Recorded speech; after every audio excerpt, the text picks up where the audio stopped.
Welcome guys, my name is Cody Harrison and I will be presenting to you my final exam PowerPoint. The topic we're going to be talking about is why teachers and professors deserve to be paid better than what they are now. Obviously, the problem is that the state governments aren't providing the essential wages that teachers and educators deserve to be paid. Teachers play one of the biggest roles of our past, present, and future societies, yet they only get paid around $47,000 on average.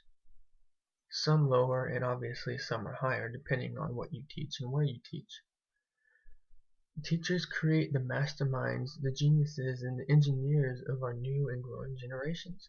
Teachers provide our youth with the knowledge and the skills capable of changing the world, capable of making a difference. The kids are the future. I'm going to dive headfirst into some research and I'll explain to you through facts and statistics why I believe teachers ought to have better pay, and I will speak on behalf of all the teachers out there.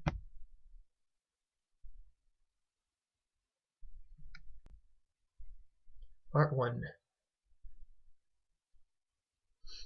There are several PowerPoints that I've done previously this semester in this class that share some sort of relevance to the PowerPoint I'm doing now. In the first theorist assignment, I talked about Auguste Comte. He was a sociologist that believed in applying the scientific method to do research, form hypotheses, analyze results, and publish findings, which is extremely similar to what I'm doing during this project over teachers. I will be applying all those methods that Comte did. In my second theorist PowerPoint, I talked about Max Weber and what he believed. He believed that social action must be understood by how individuals react with each other, and the best interpreter of human behavior is someone who has been there and done that. His theory rides along perfectly with teacher deserving better pay wages because teachers are the best interpreter of kids because they're able to put themselves into children's shoes and think the way they do and find a solution to better educate the children. Also, this project relates with the education class activity we did during class that one day, and also with the bonus assignment that I completed that talked about transferring from a small school to a big school and how the teachers react. Some of the PowerPoints I did that don't correlate with this project are self-introductory, my social groups, death and dying, individual service project, and my group research assignment. I conducted a survey last weekend to determine what they thought should be the minimum annual salary of a teacher. The participants included my mom, dad, brother, aunt, girlfriend, and myself. My mom claimed it should be about $67,000 annually for teachers to be paid. My dad claimed about $70,000. My brother said he thought it was reasonable for about $65,000.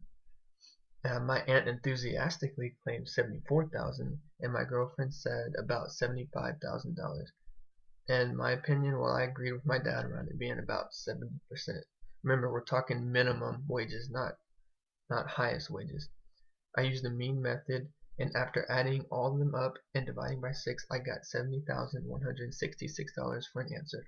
My participant observation research would just include sitting in class and observing how the teacher lectures and presents ideas to the class and how into their job they really are. I did a case study regarding my research for this topic on Miss Hines. She is the mom of one of my good friends, and she's a middle school teacher at Lifegate Christian Middle School in Seguin. She told me, "It takes a lot of patience to do what I do. I try my hardest to educate the students in my junior high classes. I feel like the government doesn't reward us teachers with the comfortableness of a good salary. If I could do something about it, I would, but for now I'm going to keep doing what I do only because I love it, not because of the money. If I wanted more money, I would have already quit my job." Well said, Miss Hines. Next was secondary analysis. I analyzed this data previously collected and it helped when applying mine. Just copy and paste the link to go to the website if you want to know more. This also pertains to analysis of documents. Unfortunately, I didn't have the opportunity to conduct an experiment. I used unobtrusive measures when I sat in on one of my girlfriend's math classes. The teacher didn't seem to recognize that I was even there or had been in her class. If she would have been more involved with the students personally, I think she would have noticed that I wasn't a normal student.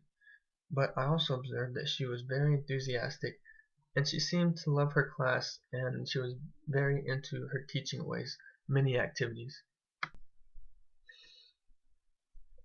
Part 3. I have a couple of statistics to show y'all, and this one is a picture of the United States labeled in 4 different colors showing the average salaries of teachers in each state.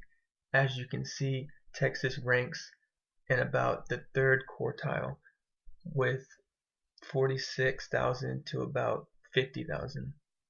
And then there's several states up there like California, Maine, and New York who pay about 57 to 71,000, which is pretty solid. I also have another graph for you, and it shows the primary education teachers salary after 15 years of experience. And here are the different countries, and as you can see, United States is about the 12th one down, and it shows about 44 to 45,000 a year. And then you have your lowest country, which would be Estonia, which averages about 10,000 a year, and then your highest, which would be Luxembourg, sitting about 69,000 comfortably. Well, from all the data I've gathered and research I've viewed during this assignment, I would greatly enjoy seeing the salaries of teachers to rise. It's too difficult for teachers to live comfortably on their salary. They play a major role in our society because they educate our youth and transform them into the next Einstein or possibly Newton. Your brain acts like a sponge while you're attending school in a way that it absorbs information that is taught to us. And it keeps absorbing more knowledge and ideas and growing constantly until it slows down. I'm worried that if pay doesn't increase within the next 10 to 15 years for teachers, then we might start to see a lot less teacher applications. The only reason most of the teachers that are currently teaching is because they love kids and they love to teach them new things. It's so highly enjoyable for some teachers that they can look past the bad pay and look forward to coming to school the next day and seeing the bright smiles on all the kids' faces. Well, thank you for tuning in for this project. I very appreciate it.